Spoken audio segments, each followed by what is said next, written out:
Yo, welcome back to the L.O.C.S Lounge with your boy, your host, Tim Nicholas.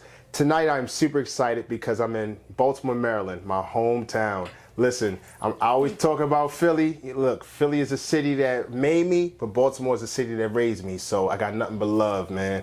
But really, we got big things tonight. We got a great woman, an amazing woman doing big things here in the city. It's so good to be back. Oh, I just said that. All right, see, this is where I'm like, cool, let me just do it. cool. All right, so I'm going to redo this and just kind of talk from the script because I kind of freestyled that a little bit. Yeah. All right. Yo, welcome back to the L.O.C S Lounge with your boy, your host, Tim Nicholas. Tonight I am super excited because I'm back in Baltimore, Maryland, the city that raised me. And I'm here with an amazing woman doing really big things in the community. Now, I'm telling you, she's doing a thing, man. She got this real black girl magic thing going on.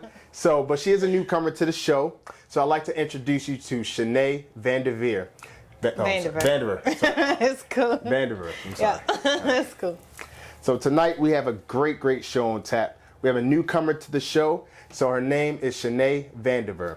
She's an entrepreneur and a licensed cosmetologist here in the city. And once again, she's doing amazing things. How you doing, Miss Shaney? Good. Thank you so much for having me. Absolutely. Thanks for agreeing to be on to the show. We're just super excited to have you. Absolutely. Thank you. Well, we're going to dive right in. So I know that you are a licensed cosmetologist. Congratulations on getting your certification and, graduating, recently. It's probably been a few months now, right? Yeah, it was back in November. Okay. Yeah. Okay. Well, hey, congratulations on that and just taking a big step, into the beauty world for sure. Thank you. So that was something that I needed, but I've been in the industry for over 20 years. Really? So to graduate and get my license was like huge. So fireworks. Left and right, and I know you celebrated. Confetti.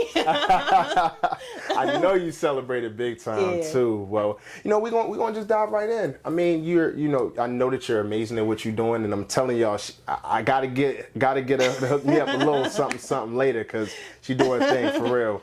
But let's dive into it. Okay. We know that barbershops and beauty salons are truly the cornerstone of the community, right? Mm-hmm. How did you, get into this? But first off, before we can get into how you got into being a hairstylist and a cosmetologist, just tell us, what was your first beauty experience like, when you first walked into the beauty salon? Okay, so I was a little girl. My aunt is a licensed cosmetologist. She's actually a senior cosmetologist. Okay. So I've always gone to the salon. So when you go in, when your family, sometimes you there a little bit longer than the paying customers, but the experience is different because you get to see both ends. So I started off, like, I grew up in the hair salon. Okay. So my aunt had a booming salon out in Fort Meade.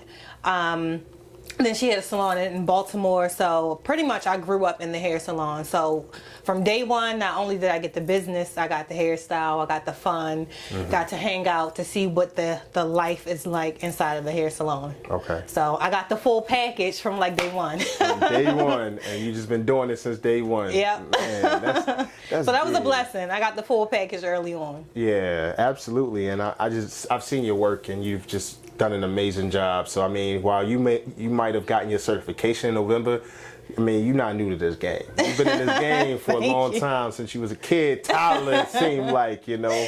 I mean, big time. Well, let me ask you this.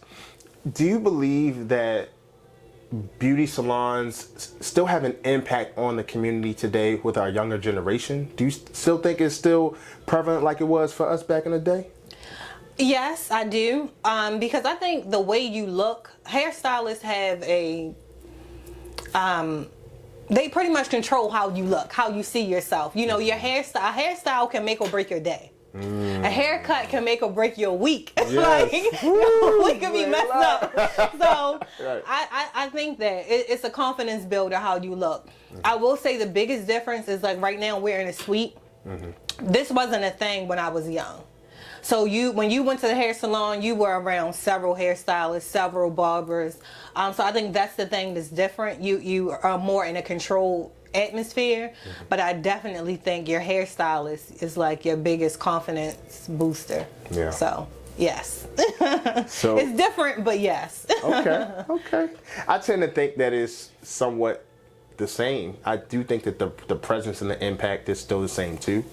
You know, because when I go into the barber shop, you still see the kids, you know, still kicking with the barber who still have a relationship with their barbers and stuff. So from a man's point of view, I think it's still there. Yeah. You know, I think sometimes because we're so desensitized, due to social media, I think there are moments where the barbershop feel and the beauty salon feel may not be exactly the same as growing up, but the concept is still the same. The people are still the same. We got the same issues. We got the same things to talk about. We have just some of the same things that to kind of look forward to when you go into the beauty salon and the shops. Yeah, the one thing I will say that's a little bit different is the electronic devices. Like before, you had to go, you went into the shop to get all your news and all your information.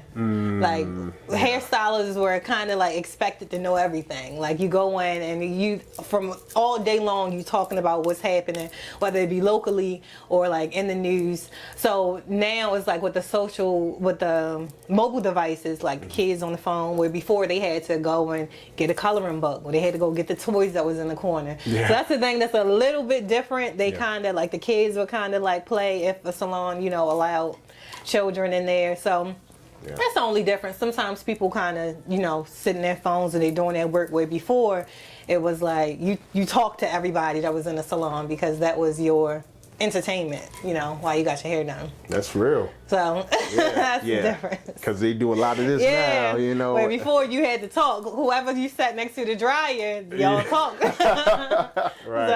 So that's different. Yeah, our generation we're still wired to still have connectivity with people. Right. Whereas nowadays the kids, they don't even say more than 2 words to an adult. You gotta pull it out of them. Gotta pull it out of them. That's real talk though. That's real talk.